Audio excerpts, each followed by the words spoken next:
Allez, c'est parti. Bonsoir tout le monde. J'invite Mélanie pour notre petit live. Ça y est, c'est parti. Attends. Hello, tu m'entends? Ouais, je pense qu'il faut que tu mettes ta vidéo dans l'autre sens. Il faut que tu fasses un petit turnover. C'est bon.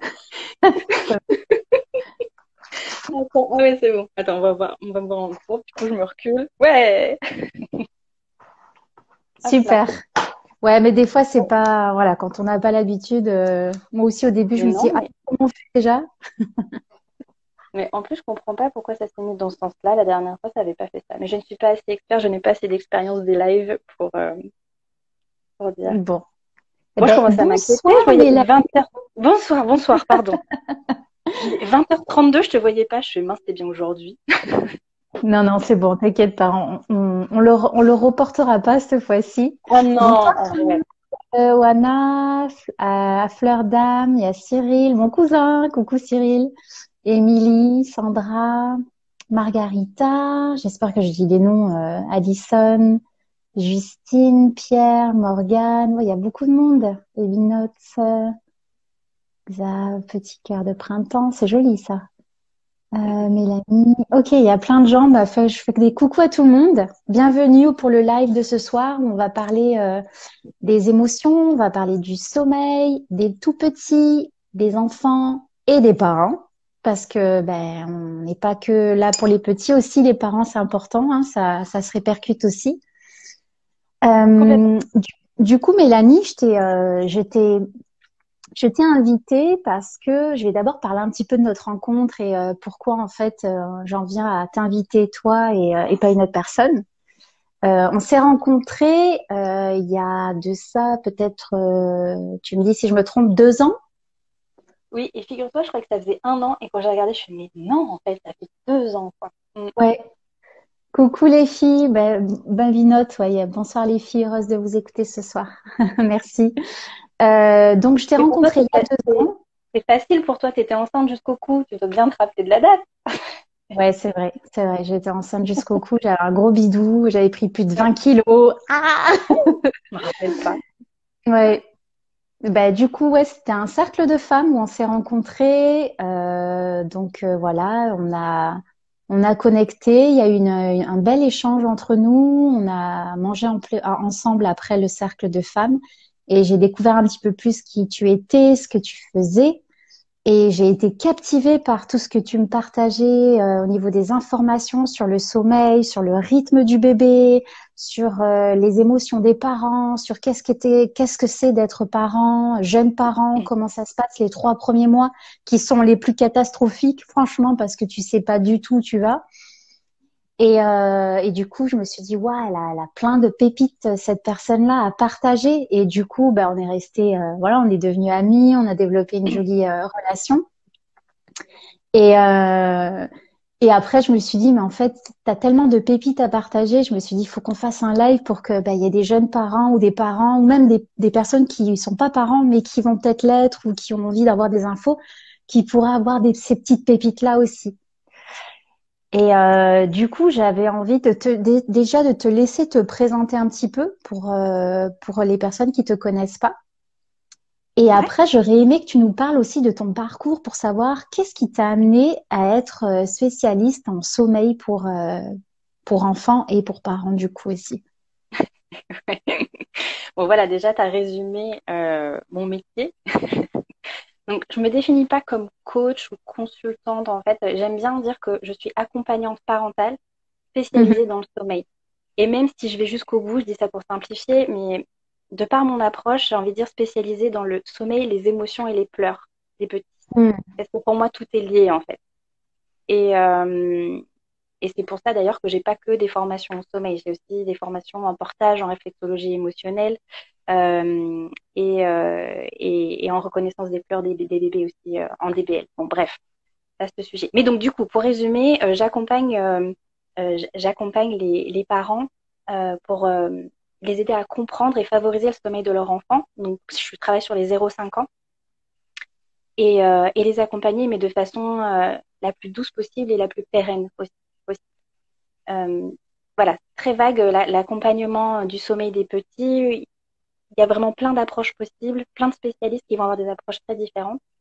Et c'est vrai que moi, j'ai fait le choix d'avoir une approche globale qui, alors je vais en reparler peut-être un petit peu après, sur voilà, quelle est mon approche du sommeil, parce qu'elle est, je pense, relativement singulière. Mhm. Et voilà. Par rapport à mon parcours, ça te va comme Mais présentation, enfin, grave. comme petite Ah oui, oui. grave, Puis de toute d'accord, façon, ok. on va avoir des questions, donc après, on regardera aussi ce que les personnes ont envie de savoir. D'accord, ok, ça marche.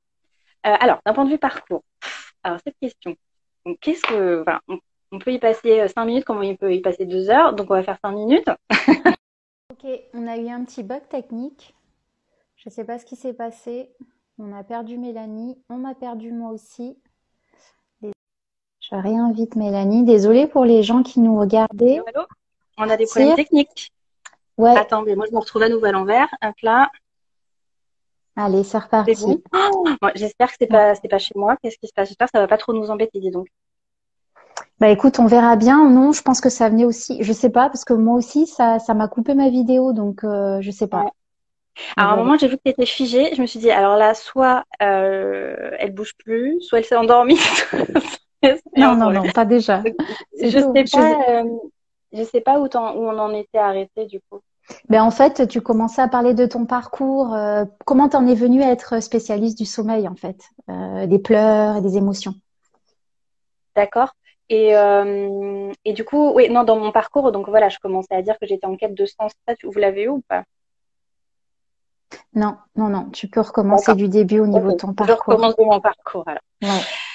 Alors, parcours, pour faire simple, au départ, donc j'ai un bagage, on va dire, j'ai des études supérieures en biologie et en chimie qui m'ont amené bon, voilà, à travailler dans Dites-nous, l'industrie. je coupe un petit peu. Ouais, Je veux juste vas-y, que les je les internautes revenir nous un petit peu. disent si ça va mieux, en fait, parce qu'ils nous disent qu'on a des petits bugs. Est-ce qu'on nous entend bien? Est-ce que c'est plus fluide? Ou est-ce que ça coupe pour vous? Voilà, si vous pouvez nous dire. Toi, tu es en Wi-Fi ou tu es en données mobiles? Je suis en Wi-Fi. Tu Ok. crois que c'est ça? Écoute, si jamais ça continue à bugger, qu'on nous dit que ça bug, bug visuel, mais audition, ok. Ok. Euh, Peut-être essaye d'être en données mobiles, je sais pas si ça te va. Je sais pas ce que ça veut dire, mais je vais chercher. Attends. En fait, C'est-à-dire, je coupe le Wi-Fi. ouais, voilà, pour voir ce que ça, on va voir si ça va mieux.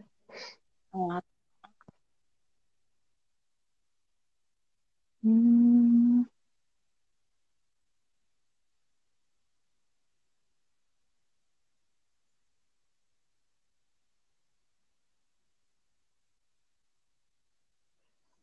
Hmm. Là, ça bug, hein. Et là, ça va mieux, t'es revenu. Ouais, c'est revenu aussi. Ok. Bon, Bon, écoute, on va continuer comme ça. on On va compte comme voir ça. si c'est mieux ou pas. C'est vrai que la vidéo, enfin, on te voit en petits pixels, tu sais, c'est pas Ah ouais? très. C'est bizarre. Ouais. Bon, Écoute, on va continuer. Si l'audio est bien, c'est déjà ça. ouais. Je suis désolée. Là, je vais pas pouvoir faire grand-chose de plus, je pense. Parce que là, je veux dire, j'ai un routeur, mais de toute façon, même si je le branche, je ne serai pas branché dessus, donc ça va pas servir à grand-chose. Ouais, bah écoute, c'est pas grave, c'est peut-être pareil des deux côtés aussi. Donc on me dit que moi aussi, donc c'est peut-être la connexion générale. Ouais. Écoute, c'est Bon, pas grave. Si on désolée. nous entend bien, c'est l'essentiel. Ouais, ok, ça marche. Alors, je disais, bon, pour faire court au niveau du parcours, voilà, j'ai un bagage scientifique au départ qui m'a amené à travailler. Scientifique. Ouais, scientifique, ouais, ouais. J'ai un master en chimie-biologie et du coup qui m'a amené en toute première expérience à travailler pour une marque de cosmétiques de luxe parisienne, voilà. Mais bon, rapidement, j'étais en quête de sens. Comme je disais, peut-être parce que je me suis ouverte à la spiritualité quand j'avais, je pense, 25, 26 ans, quelque chose comme ça. Et bon, voilà. Il y a des choses personnelles, et notamment la rencontre avec mon conjoint et sa mutation, le fait de revenir dans le sud, etc., qui m'ont amené voilà, à bouger au niveau professionnel. Le fait est qu'on est retourné dans le sud, on s'est marié du côté de Montpellier, on s'est installé du côté de Montpellier, là où j'avais fait mes études supérieures. Et là où on avait nos familles, on achète maison avec crèche au bout de la rue, les chambres, on prévoit les bébés, etc. Tout va bien. Rêve américain. Oui, bah tout va bien en fait, les petits trucs parfaits. Sauf que bon, d'un point de vue professionnel, là, je rechange de boulot et c'est de moins en moins aligné avec qui je suis, avec mes valeurs et bon, tout ça, je commençais vraiment à partir au travail, la boulot vide. Entre deux, on m'annonce une maladie génétique rare, paf, premier coup de massue. Et surtout le Ok, deuxième gros coup de massue. Voilà, tout ça s'est passé en 2-3 ans en fait.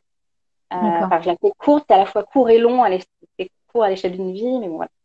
Et surtout, l'autre coup de massue, ça a été Madame, ça fait déjà 2-3 ans que vous essayez d'avoir un enfant, vu votre âge. Donc, je rencontre le pont de l'infertilité sur Montpellier et qui me dit c'est parcours PMA et c'est maintenant. C'est pas dans 6 mois. Hmm. Ok.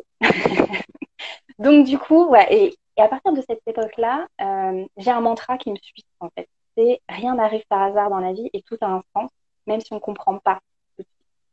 Et là, pour moi, ça a Hmm. été une évidence.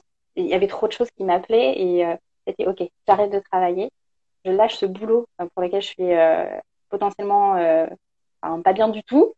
Euh, je me consacre à ce projet de vie qui est très important, celui de réussir à devenir parent et notamment maman. Mhm. Et donc, du coup, j'arrête et je me mets vraiment dans une introspection en même temps que je vis ces ascenseurs émotionnels de est-ce que je vais réussir à devenir maman ou pas et tous les aléas que peuvent rencontrer des parents, n'importe quel parent qui suivra un parcours PMA. Mais c'est vraiment un vrai moment d'introspection. J'ai vraiment envie d'avoir un changement professionnel et d'avoir du sens dans ma vie. Mais je ne sais pas encore quoi. Mais en tout cas, voilà. Si pour ceux à qui ça parle, la notion d'ikigai, pour moi, ça a été vraiment une révélation et ça m'a vraiment beaucoup aidé en fait, à y voir plus clair dans ma vie. Ok, l'ikigai qui est cette rosacée là qui s'entrecoupe Ouais, et au centre c'est vraiment ouais, ton moi profond, qu'est-ce qui te ouais, fait vraiment ouais. vibrer quoi. Ouais, voilà, pourquoi je suis fait, de quoi le monde a besoin, et enfin, je sais plus le troisième, mais en tout cas, enfin, voilà, ça a vraiment été une révélation pour moi, en tout cas, ça m'a vraiment aidé à cheminer dans cette réflexion. Bref, j'ai dit que je faisais court, je n'arrive pas trop à faire court. Et donc, parcours PMA, je la fais court sur le parcours PMA, et enfin, un bébé qui s'annonce. Hmm. Et donc là, c'est plus les petits oiseaux. Je suis enceinte avec des ascenseurs émotionnels pas possible. On a beau nous dire, Madame, c'est une grossesse normale. Non, ce n'est pas une grossesse normale. Pour moi, c'est l'unique chance de devenir maman. Donc non. Mais malgré tout, je me projette déjà maman épanouie au rayon couche et petit pot. Enfin bon, voilà, tout Hmm. va bien. Et ce bébé arrive. Et en fait, c'est pas du tout ce à quoi je m'attendais. Là, Hmm. c'est un tsunami, voire plusieurs tsunamis. Euh, Parce qu'on nous poupoune beaucoup, on est très encadré jusqu'à préparer l'accouchement, etc. Et puis Ouais. bah, après, c'est un peu le saut dans le vide. Euh, enfin, j'avais fait des préparations, préparation à l'accouchement évidemment, mais ateliers de portage, ateliers de préparation à l'allaitement, etc. Et puis bah, après, bah, toute seule, quoi. Ouais, t'es Donc, laissé à toi-même. ah ouais, on est vraiment livré à nous-mêmes et je m'y Hmm. attendais tellement pas. Et je me disais, mais toutes mes copines qui ont été enceintes avant moi, forcément, j'ai été parmi les dernières, je me dis, personne n'a jamais rien dit. Hmm. Enfin, c'est pas des copines que je voyais au quotidien. Mais, et là, on se dit, mais qu'est-ce qui se passe en fait? Enfin voilà, est-ce qu'il y a, il y a des fausses croyances? Est-ce qu'il y a des tabous? Est-ce que c'est moi? Enfin, et on culpabilise aussi.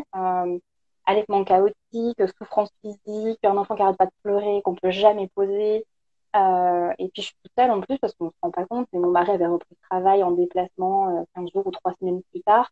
Donc je faisais toute la semaine toute seule, jour et nuit, Hmm. histoire de tout arranger. Enfin, c'était bien sympa. Bref. Et là, donc, en gros, c'est un électrochoc. Et je me dis, mais voilà, je suis au fond du trou déjà, mais je me dis, mais c'est ça que je veux faire. C'est accompagner les parents euh, dans cette parentalité et enfin, envie de dénoncer, entre guillemets, des choses. Ouais. Dire, bah non, c'est pas tout rose. Oui, c'est normal que tu te sentes pas bien. Et enfin, voilà, il y avait déjà cette envie de parler, de libérer la parole et d'accompagner en même temps.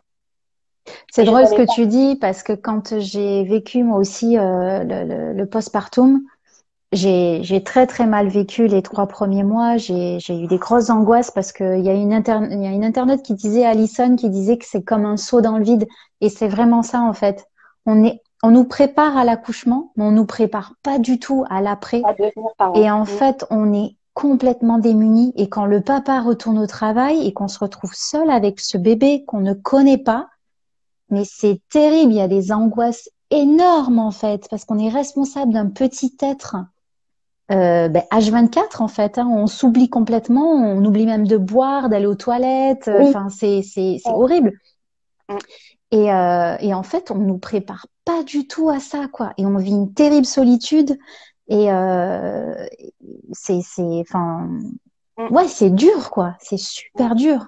Psychologiquement, physiquement, c'est très très dur, mais Ouais, psychologiquement, c'est très voilà. dur aussi. Potentiellement, il y a les deux. Potentiellement, il y a les deux en plus. Donc, il y a l'aspect reconstruction, reconstruction physique, et puis ce cocktail émotionnel lié déjà au jeu d'hormones, euh, déjà naturellement. Mais en plus, voilà, on découvre plein de choses, on découvre un stress, et tout ça, bien sûr, sous couvert d'une fatigue, Hmm. Ouais. une fatigue physique qui ne vient absolument rien arranger. Donc voilà, après, en plus, en fonction de son tempérament, de ses sensibilités, et puis aussi du tempérament d'enfant, il y a des parents qui vont vivre leur parentalité de façon super cool. L'enfant, le bébé est cool. J'ai encore des Ouais. mamans qui me disent, moi, il pleure pratiquement jamais, machin, voilà. Et des enfants qui vont avoir un tempérament, pour X raisons, soit un tempérament plus réactif et ou des soucis de santé dès le démarrage. Et donc, voilà, le démarrage est d'autant plus compliqué. Un bébé qui pleure beaucoup, on ne comprend pas ce qui se passe. Des fois, il y a de l'errance médicale. Ça, c'est aussi très dur pour les parents. Sentir quelque chose qui ne va pas et puis pas se sentir compris, écouté. Et puis, voilà. Et en tout cas, ce qui nous a concerné, ça a été les difficultés un bébé qui pleure beaucoup, un bébé très réactif, on n'arrivait pas à mettre en poussette, qui n'est pas dans un cosy, enfin, tout le temps un bras, et puis des difficultés de sommeil. Elle a commencé à faire ses nuits malgré tout vers 2-3 mois, et à 4 mois, elle s'est mise à se réveiller toutes les 45 minutes, jour et nuit. C'est-à-dire que je ne dormais plus, en fait, plus du tout. Hmm. J'étais toute seule à gérer la semaine en plus, et bref. Et donc, très rapidement, s'est dessiné le fait que j'allais devenir spécialiste du sommeil. Parce que par rapport aux difficultés qu'on rencontrait, et puis par rapport aussi, pour moi, le sommeil, c'est la base, quoi. Particulièrement Hmm. en tant que, je pense peut-être, de maman hypersensible avec un sommeil léger et une petite poupette. Et aujourd'hui, c'est encore vraiment le nerf de la guerre encore à la maison, quoi. Et elle est fatiguée, et où moi fatiguée. Donc, Hmm. le sommeil, enfin, voilà, ça me semble être la base vraiment, en fait, de plein de choses. Ouais, c'est clair. Et tu vois, enfin, moi, je sais que par rapport à ça, je me suis fait ambassadrice de renseigner mes amis qui n'avaient pas encore d'enfants sur l'après-accouchement. Et il y a énormément de choses qu'elles ne savaient pas et qu'elles m'ont dit, mais c'est vraiment, ça se passe vraiment comme ça? Parce que, tu sais, on nous parle pas des contractions pour que l'utérus reprenne sa forme après l'accouchement. On pense Ouais. que les douleurs, c'est fini et que ça y est. On nous parle pas de ce saignement qu'on va avoir pendant 1 mois, 2 mois, voire des fois plus longtemps, saignement persistant, ces douleurs qu'on peut avoir, les points qu'on peut avoir si jamais on a eu des points de suture, enfin voilà. Les seins qui gonflent quand on allait, ou enfin, il y a des choses dont on ne parle pas du tout. Et moi, je sais que j'ai tenu à informer mes amis qui n'avaient pas d'enfants parce que c'est des choses que j'aurais aimé savoir avant. J'aurais aimé être préparée à ça. Le fait que tu as plus de ton périnée est relâché, donc il faut faire attention. Tu peux pas sortir trop longtemps parce que tu sais pas comment ça va se passer en bas. Tout ça, on nous en parle pas, quoi. Mm. Après, c'est vrai que c'est pas évident non plus parce que voilà, de savoir qu'est-ce qu'on communique, qu'est-ce qui est de l'ordre du on veut pas non plus comment dire heurter ou Mm. enfin voilà. Oui, parce qu'il y a, Il y a il des y a, mamans aussi qui n'ont pas envie de savoir, elles ont juste envie d'avoir un enfant et puis il y a déjà le stress de l'accouchement à gérer. Donc peut-être chaque chose en son temps aussi. Mm. Donc voilà, par contre, c'est vrai qu'aujourd'hui pour se préparer ça va se développer de plus en plus. De toute façon, l'accompagnement parental, il y a un vrai manque aujourd'hui d'accompagnement à la parentalité. C'est vraiment Et c'est pareil vraiment en là-dessus. train d'exploser. Et c'est pas pour rien, en fait. Il y a un vrai besoin aujourd'hui. Et plus les parents vont être en plus informés qu'il y a des gens pour les aider, plus, enfin, bon voilà, c'est en train de se mettre en marche et je pense qu'on est vraiment en train de vivre un tournant à ce niveau-là, au niveau de l'accompagnement parental et tant mieux, j'ai envie de dire. Ça va rompre l'isolement, rompre plein de choses. surtout à un moment où les spécialistes du burn-out, je vais de temps en temps faire mention à elle, du burn-out parental, disent qu'il n'a jamais été aussi difficile qu'aujourd'hui d'être parent, et pour plein de raisons. C'est pas le débat de ce soir, mais voilà, c'est On pourra compliqué. en parler peut-être un peu plus tard. Ouais, parce que c'est tout un sujet à part entière. Mais bon, voilà, en tout cas, l'accompagnement, voilà, a vraiment toute sa place, je pense. Et voilà. Donc en tout cas, juste pour peut-être en revenir, donc j'ai eu ce projet et j'ai commencé vraiment à me former après avoir fait une petite dépression postpartum quand même au passage. Mais bizarrement, bah, voilà, c'est en touchant le fond et j'en suis ressortie très vite parce que ce projet qui me tenait à cœur et qui m'a vraiment enfin, j'étais non mais je veux aller je veux me former, je veux commencer à accompagner, je veux et ça m'a vraiment aidé, vraiment. Au-delà de ma fille, mais c'est vraiment, je pense, qui m'a aidé à rebondir très vite. Et donc, du coup, je me suis lancée très vite dans ces formations. Donc, plusieurs formations sur le sommeil, et puis, comme je disais, le portage, la réflexologie, etc. Parce que j'avais envie d'avoir plusieurs outils. J'ai suivi Mhm. plusieurs formations pour avoir vraiment plusieurs points de vue. Parce que chaque personne, chaque expert qui va dispenser une formation va en général voir le sommeil avec son prisme. Et en fait, bah, c'est comme ça très rapidement que je me suis rendu compte que bah, il y avait vraiment plusieurs façons d'aborder le sommeil. J'ai commencé les consultations et j'ai recontinué à me former parce qu'il me manquait quelque chose. Il y a quelque chose qui n'était pas aligné. Et j'ai continué à me former, continué à faire des ateliers, continué à lire, continué à, voilà, à explorer. Et là, j'ai un petit peu arrêté parce que ça y est, je pense que voilà, il y a quelques temps, j'ai fini par trouver vraiment ce qui me convenait et vraiment mon approche du sommeil. Donc, je suis beaucoup plus apaisée. Ok. Et est-ce que tu dirais qu'en faisant toutes ces formations-là, ça t'a permis aussi de pouvoir l'appliquer sur ta fille? Je crois que tu me disais que ta fille, c'est un baby, comme on dit, un bébé aux besoins intenses. Ouais, tout à fait. C'est vrai que j'en ai pas encore parlé dans les posts. Ça fait un moment que je me dis qu'il faudrait que je parle de cette notion de baby. Mm. Bébé aux besoins intenses, en effet. Donc, des enfants qui vont, comment dire. Après, je sais pas, il n'y a pas encore eu de lien. Il faudrait que j'en parle avec une spécialiste de l'hypersensibilité. Mais pour moi, j'ai l'impression qu'un baby pourrait être associé à un enfant hypersensible et à tempérament réactif. Alors, je parle dans des peut-être un peu techniques. Mais au niveau émotionnel, c'est très intense. Donc, déjà, un enfant, émotionnellement, enfin, voilà, il Mm. n'est pas au niveau de la maturité cérébrale, va vivre ses émotions de façon particulièrement intense sans avoir la capacité de pouvoir les réguler comme nous, les adultes, parce que son cerveau n'est pas encore développé suffisamment, notamment au niveau du cortex préfrontal et de tout ce qui est de l'ordre de la logique, du raisonnement, etc., qui vont venir aider à réguler les émotions, il n'est pas développé. Donc, déjà, par essence, va vivre ces émotions comme globalement, voilà, comme ça, on arrive aux tempêtes émotionnelles, etc., dont on parle beaucoup Mm. maintenant chez les enfants. Ouais. Chez un enfant hypersensible, potentiellement, c'est décuplé. Et pour plein de raisons, en fait, tant au niveau des émotions qu'il va vivre que de toute la perception des stimuli extérieurs. Et c'est vrai que donc, il y a l'enfant hypersensible. Après, on rentre dans le débat de l'hypersensibilité, c'est qu'il y a un sujet qui me passionne, notamment parce que je le suis et parce que ma fille l'est. Donc, voilà, je dévore des livres à ce sujet et je suis toujours en quête de comprendre comment l'aider davantage. Et je pense que ces difficultés de sommeil sont aussi liées à son tempérament. Je le vois dans les accompagnements que je fais auprès des parents. Il y a souvent des enfants hypersensibles et ou à tempérament réactif. Mais Mhm. voilà, ils vont avoir plus de difficultés à lâcher prise parce que vont être plus facilement stimulables, parce que les émotions les impactent plus et parce que aussi souvent des tempéraments très très curieux et donc du coup pour dormir est souvent une perte de temps, clairement. Mm. Ouais. Donc voilà, des difficultés à lâcher prise. Mm, Il y a Alison qui demandait si jusqu'à quel âge on peut dire qu'un enfant est baby. Et, C'est une bonne question. Euh, j'ai pas de données à ce sujet. Moi, je dirais qu'on parle de bébé jusqu'à l'âge de 24 mois à peu près. mhm. Et pour moi, le baby, après, va se transformer, enfin, se transforme pas, mais finalement, ce sont les prémices. J'ai un livre qu'il faudrait que vraiment je plonge dedans. Il y a un livre vraiment spécialisé dans voilà, le baby, le spécialiste du baby. Et pour moi, voilà, quand on passe après, à partir de 2 ans, on va plutôt parler d'hypersensibilité. Et moi, je commence même à en parler aux parents à partir de 18 mois. Ouais. C'est juste pour Après, toutes ces notions de tempérament, de sensibilité, etc., chaque spécialiste va un peu avoir sa vision de la chose, même si aujourd'hui, il y a vraiment des spécialistes reconnus de l'hypersensibilité.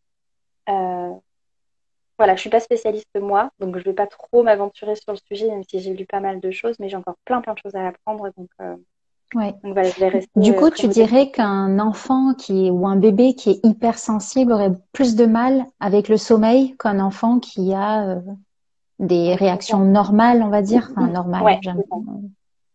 Ok. Je pense notamment, un enfant qui n'est pas hypersensible pourra aussi avoir des difficultés, mais pour d'autres raisons. Et, et pourquoi, selon moi? Parce que, alors là, je peux en venir du coup à ma vision du sommeil. Ça va nous permettre peut-être de rentrer encore peut-être plus dans le sujet. Mhm. C'est que pour moi, le sommeil de l'enfant, ma vision des choses, c'est que je suis partie d'une définition simple en fait. C'est que pour dormir, il faut réussir à lâcher prise. Et lâcher prise. Et pour réussir à lâcher prise, il faut être à la fois et dans le bien-être physique et dans le bien-être émotionnel. Deux volets très importants. Je prends des exemples. En tant qu'adulte, quand on a mal au dos, mal au bide ou mal quelque part, on a beaucoup de mal à lâcher prise et à s'endormir. On est d'accord. Ouais. Ouais. Si on est stressé par notre journée, qu'on est anxieux pour le lendemain, ou en tout cas qu'on est agité au niveau émotionnel, c'est pareil, ça vient perturber notre sommeil. Ouais. Bon, bah, chez les petits, ça va être pareil, voire pire. D'accord. Et moi, je pars de ce constat-là, en fait, de me dire, un enfant qui n'arrive pas à dormir, alors ça va être lié à plein de choses. Il y a comment dire, des fluctuations et des tempêtes normales liées à son développement, parce que en plus, son sommeil, lui, est en pleine construction. Donc, c'est normal. Mais au-delà de ça, mon rôle et ma vision de l'accompagnement, c'est de réussir à comprendre quelles sont les origines de ces agitations, en fait. Qu'est-ce qu'il vit comme agitation physique et ou émotionnelle? Ouais. Et du coup, si on comprend qu'un enfant, alors là je fais le lien avec ce que je disais juste avant, si on comprend qu'un enfant hypersensible va particulièrement être sujet à des agitations émotionnelles et des agitations physiques liées à des stimulations, parce qu'il va être plus en perception de son environnement, plus facilement stimulable, et en Mm. plus plus facilement fatigable, en plus. Ouais. Bah voilà, enfin, la corrélation elle est vite faite pour moi, quoi. Ok. Est-ce qu'il y a des symptômes très caractéristiques d'un enfant hypersensible? Des trucs, des points que tu te dis, ok, ça c'est checklist, checklist, checklist, ok, c'est un enfant hypersensible.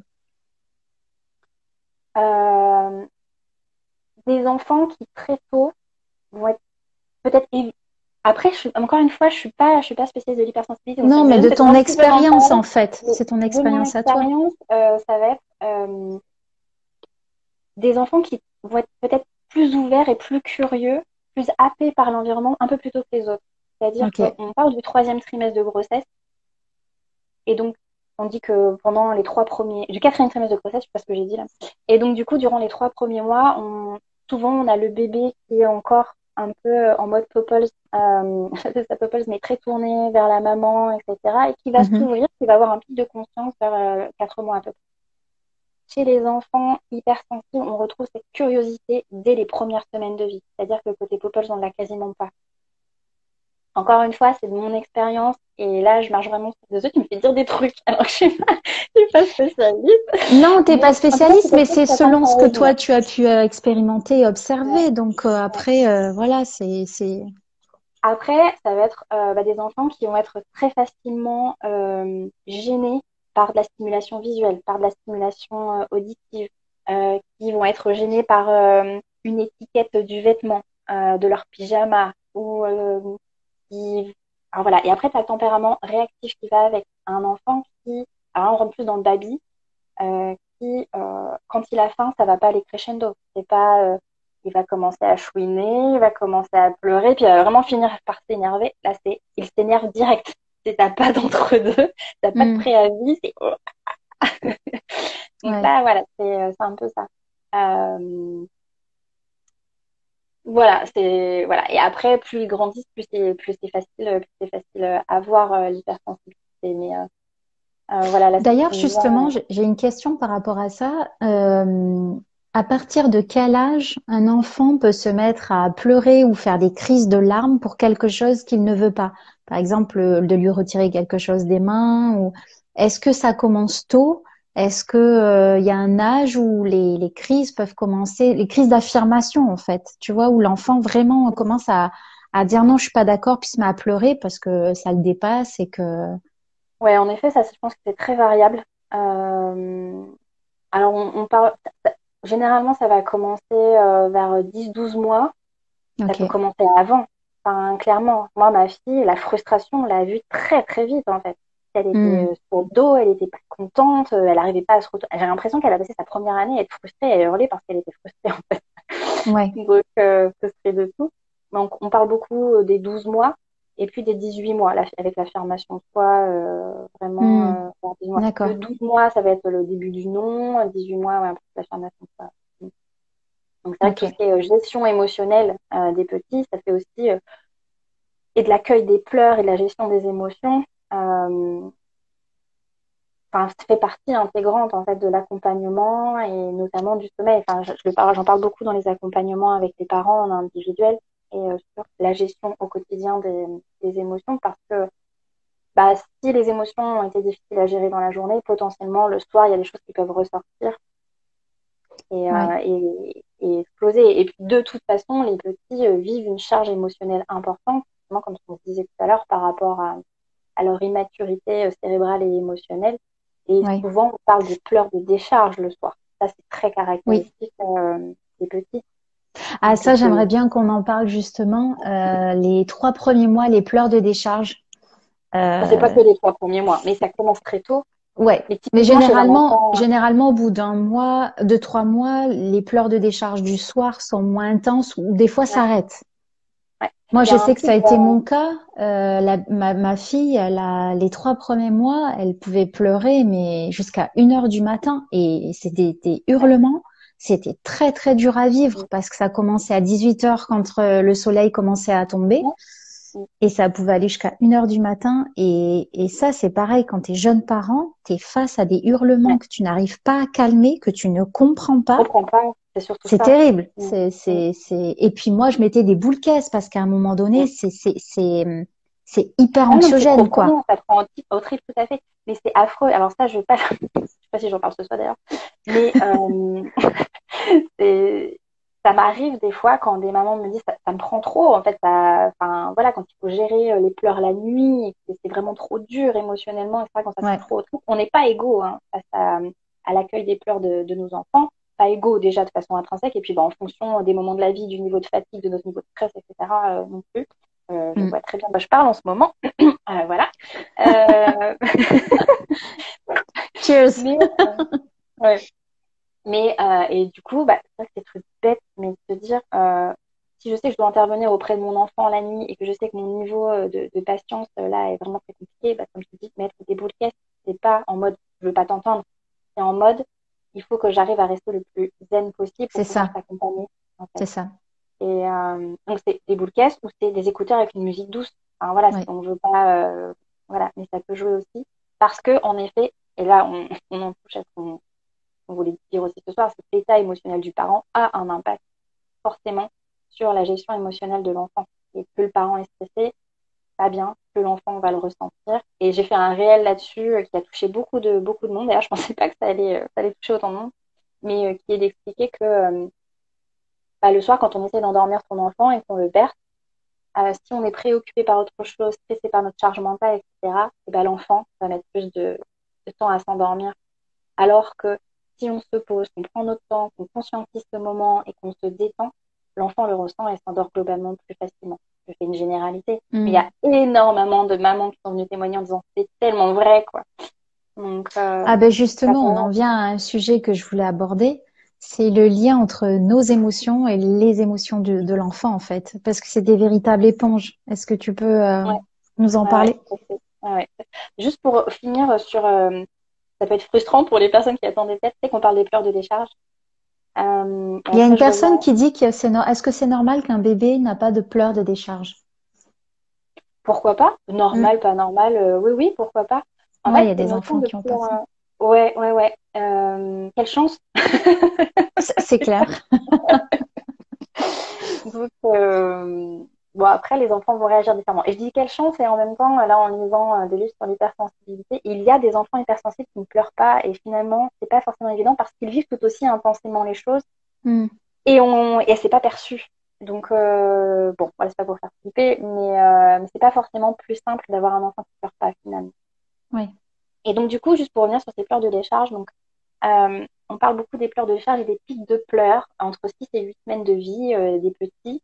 Voilà, il y a un peu différentes théories à ce sujet. Il y a, bon, voilà, à un moment, on se dit, ah, c'était des coliques. Euh, bon, voilà. Moi, je pense que c'est potentiellement lié aussi à du développement. Alors, il y a plusieurs choses. Ça peut être lié aussi au développement cérébral, à un bon cérebral. Voilà, pour moi, il y a un bon cérébral qui existe à ce moment-là, qui vient créer de l'agitation. Et il y a aussi cette notion de surstimulation.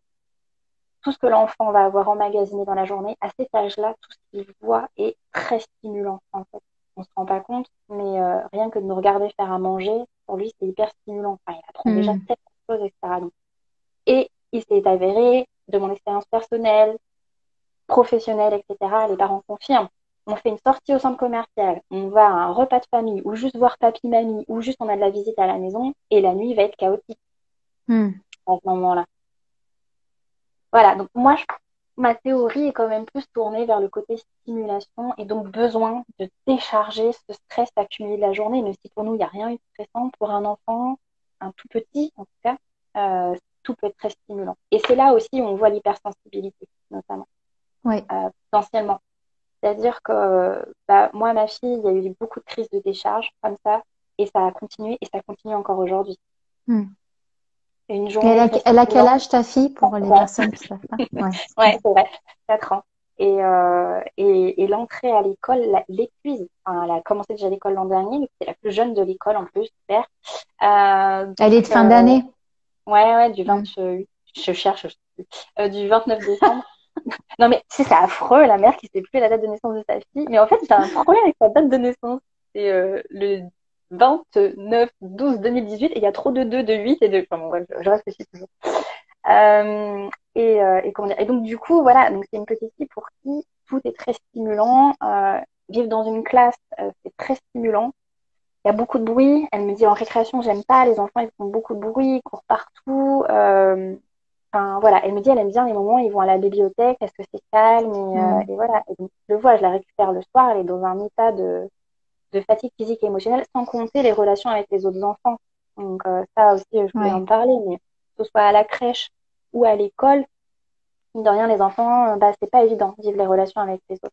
Et on se fait bousculer, les enfants, ils sont quand même trash entre eux, même au niveau verbal. Ouais.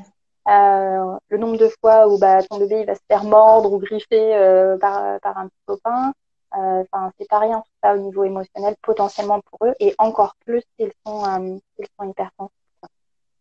Hmm. Bref, bon, c'est pour la petite parenthèse sur les pleurs de décharge, sachant que moi, vraiment, ce que je préconise par rapport à ces pleurs de décharge, euh, parce que c'est quand même une question récurrente, c'est pour moi vraiment le truc. À la fois qu'on est sûr qu'il est pas malade, qu'il a mal nulle part, qu'il a pas faim, qu'il a pas la couche souille, enfin les trucs de base, hein, les packages de base, quand on se dit ok, bah là je vois pas et c'est probablement émotionnel, ne pas chercher à faire taire ses pleurs.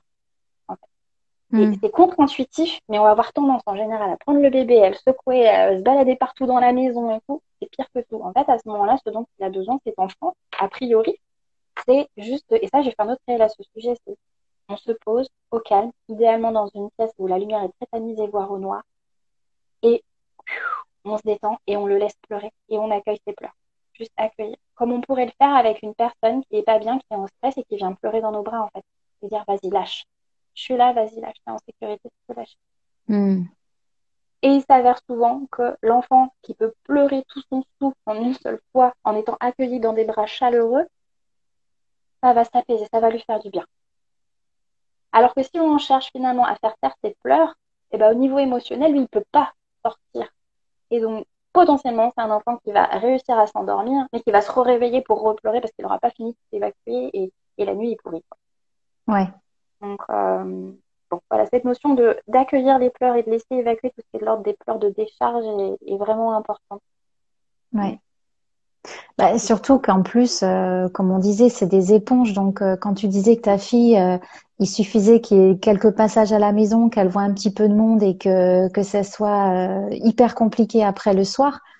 Moi, je sais que Ambre, quand elle était plus bébé, maintenant c'est un peu moins, elle a 13 mois, mais quand elle était plus jeune, je sais que selon les personnes qui venaient nous visiter, si je sentais, moi étant aussi hypersensible, quand je sentais qu'une personne était stressée ou qu'elle avait des choses compliquées qu'elle vivait ou tout ça, eh ben Ambre le soir, c'était sûr que ça allait être compliqué aussi parce que voilà, elle ressentait les émotions de la personne et la personne la prend dans les bras, bam, elle prend toutes ses émotions comme ça et c'est voilà. Après, va gérer ça quoi. C'est très intéressant ce que tu dis parce que en effet, cette dimension d'interdépendance du bien-être émotionnel parent-enfant, elle est forte en fait, qu'on le Mm. veuille ou non. Et, et alors, souvent quand j'aborde le sujet avec les parents en accompagnement, j'y vais délicatement parce que ça peut être aussi très culpabilisant de se dire bah finalement peut-être que vos bébés ne se sentent pas bien parce qu'ils ressentent vos émotions, c'est un peu délicat. Mm. Ouais. Mais n'empêche qu'à un moment, je suis là aussi pour faire conscientiser certaines choses. Et c'est vrai que notre état émotionnel peut influencer l'état émotionnel de l'enfant parce qu'on a des peurs ou des angoisses. Voilà, un des trucs courants, c'est la peur de la mort subite du nourrisson, par exemple, les premiers mois. Ouais. L'enfant peut le ressentir. C'est nos émotions au quotidien. Le boulot qui nous stresse, une dispute conjugale, enfin la vie, quoi. Ouais. Ou un événement, là, je pars dans les trucs pas sympas, mais quand on vit un deuil ou quand, enfin, voilà. Et j'avais envie aussi d'aborder le côté, la charge et le stress de la vie parentale en général, en fait. Il n'y a pas besoin Mm. d'avoir des choses extraordinaires, en Ouais. fait, pour générer quelque part du stress à nos enfants, de leur communiquer notre stress. Parce C'est que clair. par essence, notre vie de parent est speed stressante, en fait. Je le dis avec le sourire, mais pourtant en ce moment, c'est compliqué aussi pour moi. Donc, euh, d'ailleurs, j'avais deux petites infos que je voulais donner à ce sujet. C'était que, encore une fois, je voulais faire mention voilà, d'informations qu'avaient donné des spécialistes en burn-out parental, donc des psychologues, chercheuses euh, en burn-out parental, et qui avaient mis en évidence que le niveau de stress d'un parent, le niveau moyen de stress d'un parent, était équivalent à celui d'un étudiant en période d'examen, voire supérieur. Ouais, ça C'est m'étonnerait dire, pas que ça soit supérieur. ouais, c'est Mm. dire. Et pour ça, c'est pas juste basé sur un questionnaire qu'elles ont évalué, etc. Non, c'était mesurer le taux de cortisol qu'ils ont pris, cortisol capillaire en fait. Ouais. Et, et voilà, je pense que c'est quand même complètement dingue. Enfin, c'est une information moi, qui m'avait quand même bien surprise. Et on se rend pas compte en fait. On vit avec ce stress quasiment de façon chronique. Ouais. Donc c'est assez fou. Et la deuxième chose, c'était que 70% de la charge éducationnelle incombe aux mamans. Alors, je sais pas s'il y a des papas ce soir, mais Ouais. ça veut dire que Ben, on passe plus de temps avec eux au final aussi, hein. globalement, gérer les vêtements, gérer le cartable, gérer les couchers, La gérer les nourriture, les bobos, biberons. il y a quand même beaucoup de choses. Et voilà, donc les papas, voilà, c'est comme ça. Bon, je pense que c'est quelque chose qui va évoluer. Et puis, voilà, mais hier, moi, la partie nourriture, j'ai complètement délégué. Je ne veux plus en entendre parler, en fait. J'ai décidé de déléguer. Mais Alors, t'as raison, c'est hyper important. C'est hyper non, non, important mais d'être soutenu de ce côté-là. on peut pas être sur tous les fronts. Non, Donc, c'est pas possible. c'est pas possible. Et déjà, la charge mentale, là, je reçois 4 mails de la maîtresse par semaine, qu'il faut aller signer des mots, il y a Pour demain, alors, il y a une devinette, il y a un machin, il y a un truc, faut que vous cherchez sur Internet. Enfin, elle est folle. Enfin, Calmez-vous là, les maîtresses. Un peu de oh pitié. my God. Bon, bref, donc, tout ça pour dire que ce stress, déjà, au quotidien, lié juste à notre vie de parents, Hmm. Ouais, en fait, peut générer en soi un niveau ah ouais, de stress, de speed, d'irritabilité, de fatigue, en fait, parce que la charge mentale fatigue. en ouais. soi. Donc, encore plus, encore une fois, si on est hypersensible, mais bon, et tout ça se transmet à nos enfants. Donc, que ce soit des angoisses ponctuelles fortes, du stress, nos émotions, il y a des événements, ou voilà. Mhm. Euh, se transmet à nos enfants. Bah, comme je disais tout à l'heure, au moment du coucher, on berce son enfant dans mode charge mentale, purée, j'ai encore ça à faire, ça. Bon, voilà. Et pourquoi alors? C'est qu'il y a des personnes qui parlent d'éponge émotionnelle, il y a des spécialistes qui disent non, j'aime pas ce terme, etc. Donc, voilà. Le fait est qu'ils captent beaucoup de choses. Et que, pour plusieurs raisons, en fait, parce qu'ils sont, je pense, à défaut de pouvoir parler ou de comprendre le langage, au moins pour les plus petits, ils développent des aptitudes, à mon sens, hein, ça c'est moi qui fais des hypothèses, hein, des aptitudes à capter le langage non verbal. Mm. Mm. Et du coup, ils vont être beaucoup plus sensibles à nos expressions du visage, à l'intonation de notre Ouais, voix, à notre posture, à voilà, et au fameux dialogue tonique. Donc ça, c'est un mot un peu technique, mais c'est la façon dont on va les prendre dans les bras, dont on va les tenir, dont on va. Et comme tu disais tout à l'heure, une personne qui va la prendre dans les bras, qui est un peu stressée, pourquoi elle pleure? Parce qu'elle le sent. Il y a une tension en fait. C'est bizarre, hein? ouais, Mais voilà, ce qu'on appelle le dialogue tonique. D'où le fait qu'un quand on est stressé et qu'on essaie de bercer notre enfant en étant stressé, ça marche pas. ouais, c'est clair. Ça marche pas. Mais tu vois, quand on en revient à parler émotion et le fait qu'on leur transmet tout notre stress, et quand on a beaucoup de charges, beaucoup d'émotions qui nous traversent et que du coup, ben, ils sont réceptifs et même hyper réceptifs à tout ça. Moi, je sais que de tout bébé, et je sais que c'est pas facile parce qu'on n'a pas appris dans notre culture, dans notre éducation à verbaliser ce qu'on ressentait, à en parler. Mais moi, je sais que de tout bébé, Ambre, à chaque fois que j'avais des émotions, je lui expliquais ce que je vivais. Et des fois, je pouvais passer la journée à avoir des épisodes de pleurs avec elle. Et je pleurais en même temps. J'étais pas capable d'être un soutien pour elle. J'étais aussi dévastée qu'elle. Et en fait, je me forçais à lui dire, là, tu vois, maman, elle pleure. C'est pas à cause de toi. C'est juste qu'elle est fatiguée, qu'elle en peut plus et qu'elle a peur de mal faire et je suis dépassée par mes émotions et il faut que ça sorte. Et du coup, je verbalisais, quoi. C'est hyper important, intéressant et touchant ce que tu dis.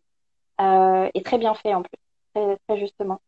C'est vraiment ce que j'explique aux parents dans les accompagnements, c'est que essayer de cacher les choses et de les taire, c'est pire. Hmm. Non seulement c'est pire, non seulement c'est pire, surtout c'est beaucoup plus intéressant de les verbaliser. Euh, et en plus à plusieurs titres en fait. D'une part parce que de verbaliser, enfin, il y a plusieurs étapes en fait. C'est pour ça qu'on dit souvent qu'être parent, ça nécessite de faire un gros travail émotionnel sur soi-même. Ouais. Parce que avant, en fait, on est en relation avec nous, avec nos émotions, qu'on ait décidé de jamais montrer nos émotions ou de les taire ou de les enfouir ou machin, c'est une chose. Mais une fois qu'on a des enfants et qu'on peut être particulièrement touché par nos émotions et qu'en plus, en général, on déborde encore plus d'émotions Ouais. liées à la fatigue, liées à tout ce que ça implique d'un point de vue physique et émotionnel, un enfant, etc.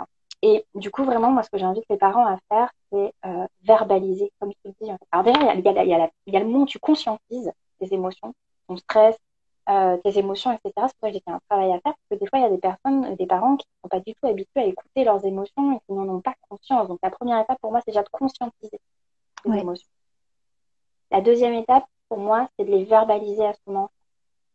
Et comme tu le dis très justement, en fait, juste accueillir et dire, voilà, ce sont mes émotions et, et expliquer. Il n'y a pas besoin de faire de grandes phrases ou de rentrer dans les détails. Enfin, bon, voilà, mais juste dire, je suis en colère, je suis pas bien, je pleure. C'est très important et surtout de dire à l'enfant, ce n'est pas de ta faute. C'est juste moi. Avec mes émotions, ça n'a rien à voir avec toi. Hmm. Rassurer l'enfant, en fait, lui expliquer. Parce que l'enfant, il va capter qu'il y a des choses qui se passent, il va voir qu'on n'est pas bien, mais finalement, il ne sait pas pourquoi. Pourtant, il ressent les choses. Et c'est là où ça devient potentiellement très insécurisant pour un enfant. Ce que je Ouais. dis souvent aux parents, c'est que le fait de ne pas verbaliser, il peut se passer plein de choses dans la tête de l'enfant. C'est oh, qu'est-ce qui se passe? Maman va pas bien, il y a un truc qui va pas, c'est flippant, je dois flipper de quelque chose. Maman flippe, je dois flipper. Il y a ça. Hmm. Premier point. Deuxième point, c'est oh là là, maman, elle va pas bien, est-ce que j'ai fait un truc de mal? Est-ce que j'ai fait un truc de travers? Culpabilité. Troisième chose, c'est mince, maman va pas bien, maman est défaillante, sachant que ma survie, euh, bah, ça tient surtout à elle. Si maman est défaillante, qui va s'occuper de moi? Hmm. D'accord? Ouais, punaise. Encore une fois, je force le trait, Oui. d'accord? Mais, et là, on le voit, et des fois, j'ai des accompagnements, juste le fait de venir libérer des émotions. Mais je me rappelle de mes premiers accompagnements. À un moment, je suivais 3 cas ou 4 en même temps avec des histoires de deuil. C'est un truc de fou, quoi. Et, euh, et les parents gardaient pour eux, ils avaient vécu des drames, vraiment, tous, c'était vraiment des histoires très différentes, mais des drames quand même. Ils avaient du choc émotionnel très fort. Et c'était bien gardé, évidemment, d'en parler à l'enfant. Sauf que l'enfant, il sentait qu'il y avait un truc qui Hmm. s'était passé et qui potentiellement pérennisait. Parce qu'en plus, il y avait une maman notamment qui était en dépression. Donc, non, enfin, voilà. En parler avec des choses simples, en étant rassurant, chaleureux et en expliquant. Et voilà, donc ça, c'est déjà l'intérêt, c'est de venir libérer les émotions, rassurer l'enfant. Et l'autre point important, je trouve, c'est qu'on est dans notre rôle de parent que d'expliquer aux enfants que, ah ouais, nous aussi, on ressent des émotions et que Hmm. de venir normaliser finalement. Moi, je ressens de la colère, je ressens de la tristesse. Et l'enfant se dit, attends, mais papa, maman ressentent des émotions, donc moi aussi, j'en ressens, donc finalement, c'est peut-être normal. Et en plus, on vient faire de l'éducation émotionnelle en non seulement montrant qu'on peut exprimer ses émotions simplement, et en plus en les nommant. Ouais, Donc, enfin, je trouve ça finalement hyper intéressant. ouais. Euh, bon, avec du recul, parce que si c'est des choses vraiment très lourdes, etc. Mais voilà, moi, je ne peux que conseiller de verbaliser et communiquer sur les émotions au quotidien et pour toutes ces raisons. Mm. Mais ça demande du courage aussi, parce que c'est pas facile. On n'a pas appris à verbaliser ce qu'on Non. ressent. Parce qu'on a appris à faire toujours bonne figure, porter le masque de, oui, moi je suis Mm. un battant, une battante, j'y vais, ça va. Enfin voilà. Mm. Donc déjà, on n'a pas appris à se connecter à soi et aller vraiment voir à l'intérieur qu'est-ce qui se passe. Mm. Et en plus de les verbaliser, des fois, en plus, on n'est même pas capable, on sent quelque chose qui est fébrile et qui bouge à l'intérieur et on n'est même pas capable de mettre des mots dessus. Donc c'est Bien vrai que sûr. c'est pas simple, Ouais. mais en fait, juste prendre des mots très simples, en fait, bah là, maman, elle est stressée ou elle est en colère ou, enfin, moi, je sais que j'ai eu une dépression postpartum qui a duré quand même 5 mois. J'avais pas le choix de lui dire parce qu'au bout d'un moment, à me voir tout le temps pleurer, dans ma tête, je me disais, mais Mm. ma fille, elle va pas être bien, quoi. Enfin, Ouais. c'est donc Ouais. ouais, voilà. Ne serait-ce que dire des mots très simples, tristesse, Ouais. colère, stress, ou pas bien, Tristesse. juste, Ouais, tristesse, colère, et en plus dire à l'enfant ça n'a rien à voir avec lui en fait, c'est que c'est ça, pas de sa faute, c'est ça. que venir le rassurer en fait. Mm. Mm. Ouais, C'est super important, ouais. mais c'est pas facile. C'est clair, c'est pas facile. Non, non, c'est pas facile. C'est pas facile parce qu'on a l'impression que on voit ce petit être fragile et vulnérable qui est dépendant de nous et on se dit, mais quel parent je suis si je me mets à pleurer alors que je Mm. suis censée le protéger et le sécuriser. Et là en plus t'as le sentiment de culpabilité qui vient s'ajouter potentiellement à tes autres Exactement. sentiments. C'est ça. C'est ça. En fait, tu te Ouais, dis, ça, mais c'est- attends, je suis censée être responsable, être adulte, parent.